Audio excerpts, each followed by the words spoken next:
આપ જોઈ રહ્યા છો વડોદરા 24 અવર્સ ન્યૂઝ ચેનલ। હવે જોઈએ અગત્યના સમાચાર।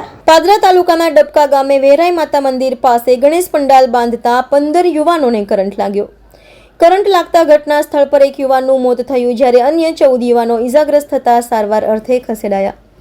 પ્રકાશ ડાયાભાઈ જાદવ ઉર્ફે સચિન જાદવ આશાસ્પદ યુવાનનું ઘટના સ્થળ પર મોત નીપજ્યું।